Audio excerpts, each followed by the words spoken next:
sœurs, notre devoir, mes frères et sœurs, notre devoir est de faire savoir à tous les enfants, nos prédécesseurs, tous nos petits-enfants, comment Lucifer et ses hommes travaillent pour la destruction du monde. Après avoir quitté l'Europe, où Hitler a tout ravagé, Lucifer descend en Afrique.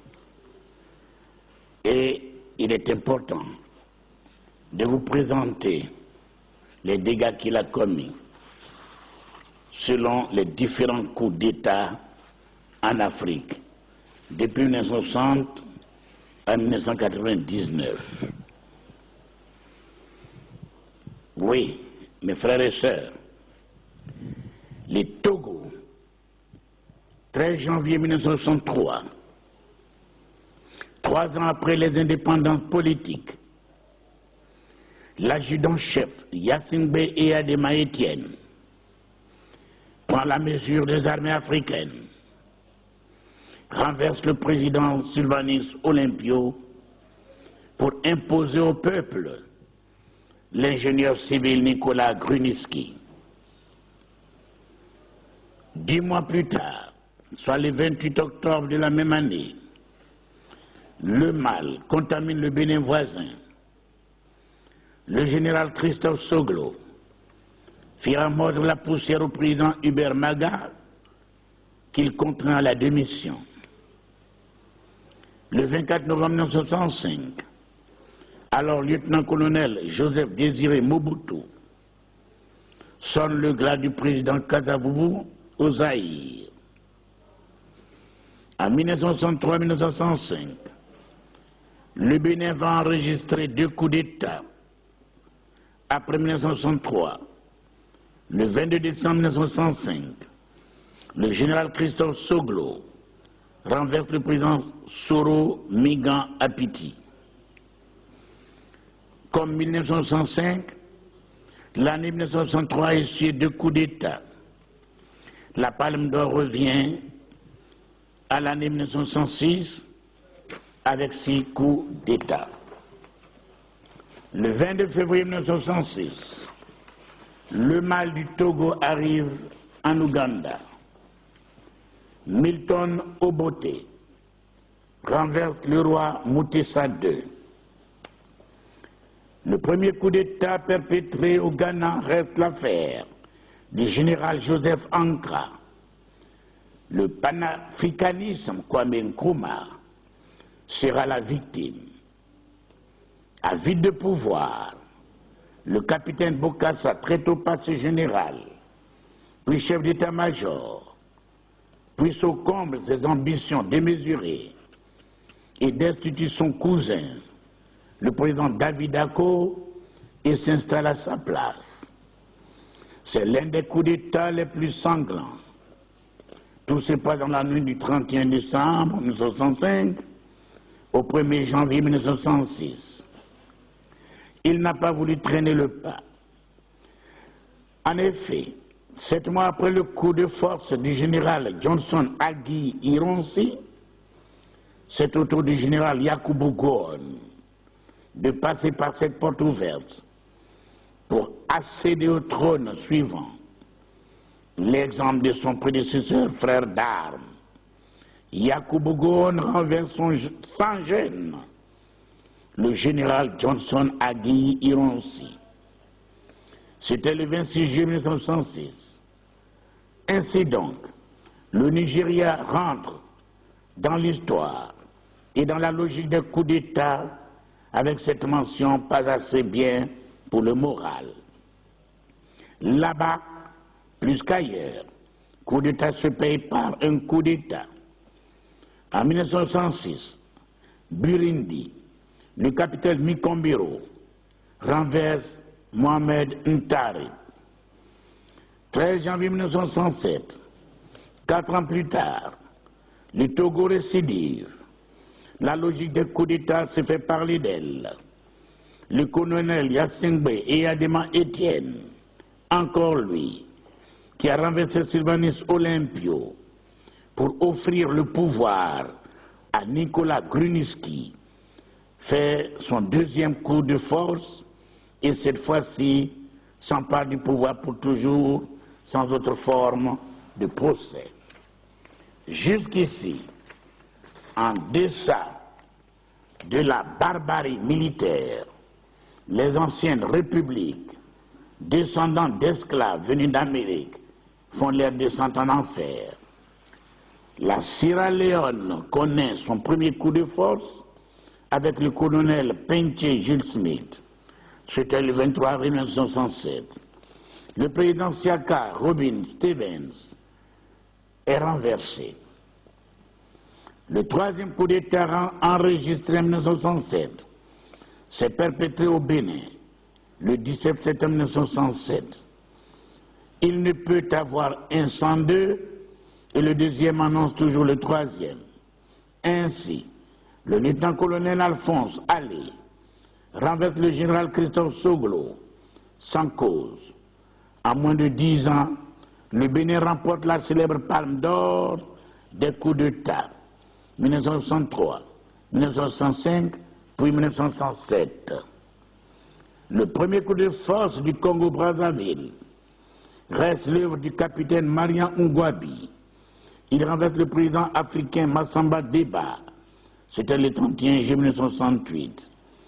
19 novembre 1968, le Mali rentre en scène. Le colonel Moussa Traoré renverse le président Modibo Keïta. C'est le deuxième coup de force de l'année 1968. Au Bénin, les coups d'État se faisaient comme on fait un marché. Le nid de coups de force de l'année 1967, c'est en 1969, a été fait au Bénin. Le colonel Kouandété renverse le président Émile Derlin-Zinsou le 10 décembre 1969. L'Afrique noire n'a pas voulu faire de victimes en 1970-1971. C'est l'époque blanche.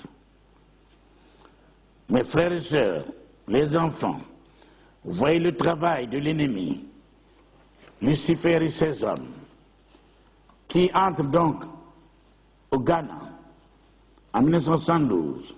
C'est la reprise des activités des Punchis. Le lieutenant-colonel à Champon renverse Édouard Akuyo Ado. Le Rwanda ouvre un an plus tard, soit en 1973, avec le général Juvénile Abiraman. Le président Grégoire Kayibanda sera victime. Après le Rwanda, en 1973, c'est l'Éthiopie qui abrite les deux monts des coups d'État. 12 septembre 1974, le général Amon Adam, encore un autre général, renverse le président mythique Haïlé Sélassié d'Éthiopie. 1974 connaîtra deux coups d'État. Le 15 avril 1974, au Niger, le lieutenant-colonel Séni Kounché porte le coup fatal au pouvoir du président Amani Tchouri, une autre figure de proue du pouvoir africain. Ainsi, il a fallu terminer en 1975 où l'on a enregistré deux coups d'État. C'est au Tchad et une fois encore au Nigeria. Le 13 avril 1975, le président Ngata Tombarbaye est renversé par le général Félix Maloum. Au Nigeria, c'est au tour du général Murtala Mohamed de porter le coup de grâce au général au pouvoir, le général Yakubu Gowon. Souvenez-vous, est entré en scène en 1966, après ses deux prédécesseurs se voir ravi le pouvoir à son tour par un plus fort que lui. Le général Murtala, comme quoi les généraux s'amusent à y voir de près ou de loin. En Afrique, on devient général pour faire un coup d'État. Autrement dit, le grade de général rime avec le pouvoir. L'armée devrait-on dire, reste pour les soldats africains. La voie royale pour accéder au pouvoir finit l'année 1975. Le Nigeria renoue avec le coup d'État pour la 4e fois. Une fois encore, l'armée, le général Obasanjo,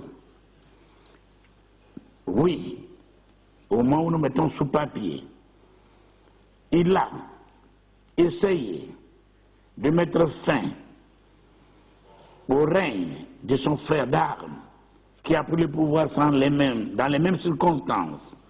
C'était le 13 février 1973. Après le Grand Nigeria a dû se reposer pendant 7 ans avant de renouer avec les coups d'État en 1983. Nous y reviendrons. Le deuxième coup d'État en 1976 restera l'affaire du Burundi. Le général Michel Mikombero, président de la République, est renversé par un autre colonel. Le colonel Jean-Baptiste Bagaza accédera au pouvoir par le seul coup d'État en 1977 qui a eu lieu le 3 février de l'année en Éthiopie. Le général Tiferi Band, au pouvoir, est renversé par un colonel. Le colonel Mengistu Haile Mariam prend ainsi le pouvoir. L'année 1978 n'a connu aucun seul coup d'État que celui perpétré en Mauritanie le 10 juillet de l'année. Ici, le président Mokhtar Ould Dada sera victime du lieutenant-colonel Ould Salek. En 1979, ici plus qu'ailleurs, le mal atteint son comble. Il a fallu enregistrer 6 coups d'État avant que les démons s'apaisent. Le 5 février de l'année, le colonel Denis Sassou Nguesso du Congo donne le top départ et les démons se réveillent. Sassou Nguesso renverse sans autre forme de procès le colonel Joassin Yombi Opango. La Mauritanie emboîtera le pas avec un autre colonel, le colonel Ould Salek, est renversé le 6 avril 1979 par le colonel Ould Aman Youssef. Le Ghana entre dans la triste danse pour la 3e fois. Le capitaine d'aviation Jerry John Rawlings, qui était un militaire mais père allemand, se fait entendre. C'était le 4 mai 1979. C'est la première entrée en danse de ce coup militaire, le 3 août 1979. En Guinée équatoriale, le président Mathias Nguema est la victime du lieutenant-colonel Obiang Mbado. C'était le tout premier coup d'État en Afrique équatoriale. Le 30 septembre 1979, la République centrafricaine renoue le mal. L'autoproclamé empereur Bokassa Ier se verra démettre de ses fonctions de président par la France qui place ce pays entre les mains de David Dacko. Autrement dit, ici plus qu'ailleurs, la France, à visage découvert, va perpétrer un autre coup d'État de l'Afrique sous sa coupole. Or donc, les démons les plus coriaces utilisent la France pour faire un coup d'État dans un autre pays. Sinon, quelle incursion! Le dernier coup d'État de l'année 1979 a eu lieu en Ouganda par Youssouf Loulé, aux grandes dames de maréchal président Idi Amin Dada, la brute et le bouffon président d'Afrique. Affaire à suivre. Le 12 janvier 1980, le lieutenant-colonel Od Assidala et ses hommes vont assaillir le domicile du président, le lieutenant-colonel Od. L'année 1980 a connu 4 coups d'État. Après la Mauritanie, c'est au tour du Libéria. Le bouillant sergent Samuel Canyon Doe ouvre les portes de la barbarie et de la tuerie au Libéria. Il renverse le vieux président William Tolbert. Avant qu'il n'ait le temps de le tuer, Tolbert meurt de crise cardiaque. Le 25 novembre 1980, au Burkina Faso, Haute-Volta, c'est le top départ. Un général renversé par un colonel. Le général président Aboubakar Sangoulé Lamizana est éjecté du trône par son frère d'armes, le colonel Saïd Zerbo. Le top départ est ainsi donné. Le Burkina Faso ressurgira en 1983 et en 1987. Nous y reviendrons. Après le Burkina Faso, la Guinée-Bissau n'a pas voulu rester. Ici, un commandant, le commandant Joao Bernardo Vieira d'Inino, sont le glas du règne du président Louis de Cabral. Oui, Louis de Cabral. C'est la fin de l'année 1980. Comme en 1980, les démons de la barbarie militaire ne vont pas se faire absents. Comme en 1966 et en 1979, ils vont secouer la République centrafricaine. Le général David Dacko impose, sinon imposé par la France, connaît le déclin de son règne. Le général André Kolemba n'a que faire de son président. Oui, c'est le succès. Il débarrasse son pays du docteur Oulaliman en le renversant. Le général Akufo-Addo récidive. Il éjecte le docteur Oulaliman du fauteuil présidentiel, ainsi donne le départ. Les démons se réveillent. Le Tchad signe son deuxième coup d'État après celui du 13 avril 1975. Le 22 juin 1982, Houssen Abré, qui lorgnait le fauteuil présidentiel, ne pouvait plus attendre parce que trop pressé, il renverse le président Goukouni Wedei à pas de sénateurs. Le Tchad avançait ainsi vers les âges de la barbarie. Nous en reparlerons tout à l'heure. Le dernier coup d'État de cette année, ce sera la chose la plus du commandant Jean-Baptiste Ouédraogo, qui n'a voulu épargner le colonel Zerbo de la logique des coups d'État. Coup d'État se paye par coup d'État, c'est la loi. Il faudrait se soumettre à la logique. Ici, le 7 janvier 1982, le colonel Saïd Zerbo est éjecté par le commandant Jean-Baptiste Ouédraogo. La série de ce feuilleton continue toujours au Burkina Faso en 1983. En effet, les démons des coups d'État n'ont pas daigné quitter le Faso avant le 4 juillet 1983. C'est à cette date que le capitaine Thomas Sankara Noël Isidore fait le devoir de ravir le pouvoir à son prédécesseur, le commandant Jean-Baptiste Ouédraogo. C'est le troisième coup d'État du Burkina Faso, après avoir agi successivement en 1982 et en 1983 au Burkina Faso. Les démons des putes arrivent une fois encore au Nigeria. Aladji Ousmane Cheikhou Chagari est renversé par le président Mohamed Bouhari.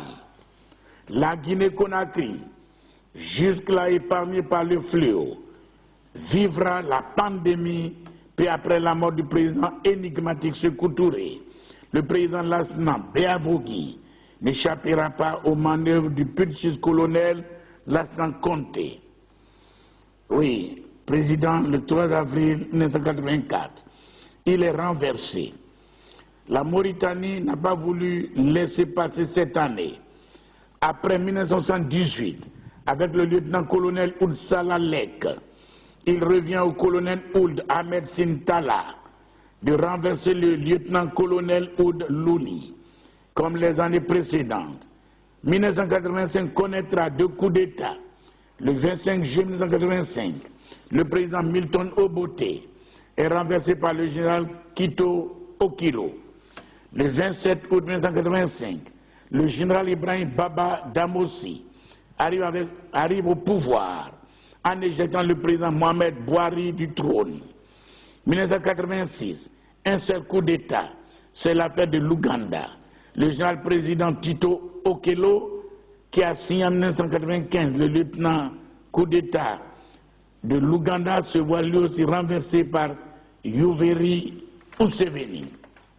En 1987, il y a eu le coup d'État de trop, le bouquet plus, contesté en Afrique noire. C'était au Burkina Faso. Nous y reviendrons. Le premier coup de force en 1987 a eu lieu le 3 octobre 1987 au Burundi. Le major Pierre Boyoya renverse le colonel Jean-Baptiste Bagaza. Puis, c'est la grande déception du siècle. Au Burkina Faso, un frère tua son frère d'armes, comme Caïn. Blaise Compaoré assassina le président Thomas Sankara le 15 septembre 1987. Dans la nuit, les soldats sous l'instigation de Blaise Compaoré font éruption dans le domicile du président Thomas Sankara. Après une vive et farouche résistance, les assaillants abattent sauvagement le président de l'espoir de toute la jeunesse africaine, qui sera mis en terre la même nuit comme un chien errant sans sépulture digne d'un chef d'État. Ah, l'Afrique, notre Afrique, à ce mi-parcours, nous éprouvons le besoin de vous établir le tableau synoptique, le bilan provisoire de ces barbaries militaires, parce que nous revenons en Côte d'Ivoire, oui, ou pour une république. Je voudrais dire simplement que la première république a été fondée, créée, dirigée par le président Félix Houphouët-Boigny. Son successeur fut Henri Konan Bédié. Mais hélas, le 24 décembre 1999, dans la matinée, un certain Guy Robert a fait mordre la poussière au régime de Bédié. Ainsi, est devenu le premier militaire putschiste qui a pu faire un coup d'État dans le pays d'Houphouët-Boigny, mettant fin au régime démocratique. La junte militaire vacillera 10 mois plus tard et au cours d'une élection organisée irrégulièrement, à mon avis, puisque beaucoup ont été écartés de justesse. Voilà que coup de théâtre, un autre 24, mais cette fois-ci octobre 2000, un hold-up électoral surgit entre Gbagbo et le peuple qui ne s'est pas fait prier, est descendu dans la rue et a pris le pouvoir pour remettre à Gbagbo Laurent, le président démocratiquement élu. Mais voyons quand même les grandes vérités de l'histoire.